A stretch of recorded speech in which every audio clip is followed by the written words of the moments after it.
Bismillahirrahmanirrahim. Assalamu alaikum, dear students.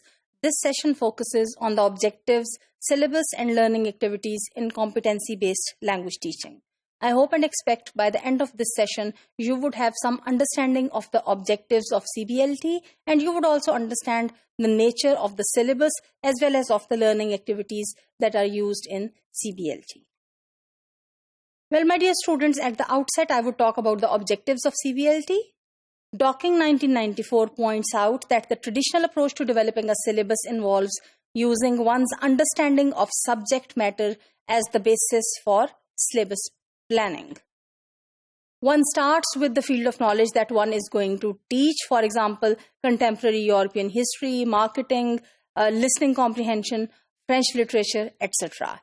And then the teacher or that person selects concepts that are to be taken into consideration, knowledge and skills that constitute that field of knowledge. As far as the syllabus in CBLT is concerned, a syllabus and the course content are then developed around the subject. Objectives may also be specified, but these usually have little role in the teaching or assessing of the subject. When it comes to the assessment of assessment of students is usually based on norm referencing. That is, students are to be graded on a single scale with the expectation either that they can be spread across a wide range of scores or that they can conform to a preset distribution. So, a student receives a set of marks for his or her performance relative to other students. So, if let us suppose there are 10 students in the classroom, each student's performance would be seen in relation to the other students, from which it is very difficult to make any form of judgment about the specific knowledge or skills of that particular student who has acquired that knowledge or the skills.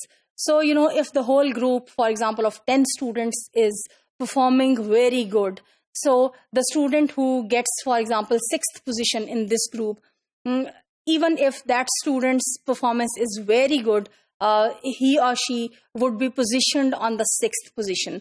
But if a group of students, a group of 10 students, who all of them are performing very poorly, the same student may be positioned on the first or the second position. So, this relative positioning or marking does not enable, us to understand the exact specific knowledge or skills of a particular student. Indeed, two students who may receive the same marks on a test, but in fact have widely different capacities and knowledge in that subject, and this is one of the weaknesses of the marking system in it. CBTI comparison is designed not around the notion of subject knowledge, but around the notion of competency. The focus moves from what students knows about language to what they can do with it. So it's more about, not about knowing the language itself, but more about performing that language, what they can perform through that.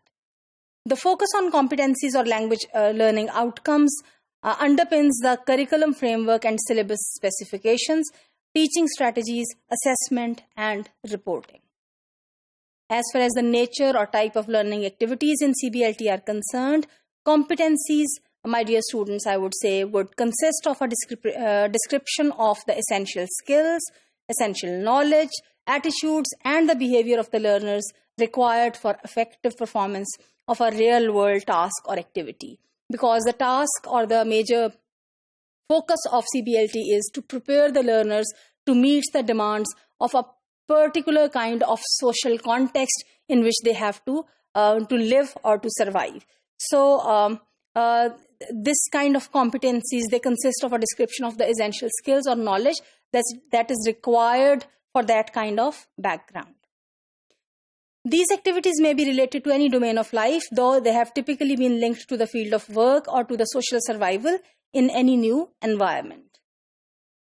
So, a qualification or a job can be described as a collection of units of competency.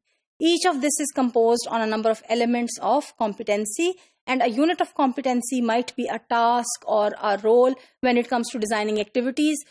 Small units, small tasks can be designed based on a task or a role or a particular function that is to be performed, or a particular learning module that is to be used in the CBLT classroom.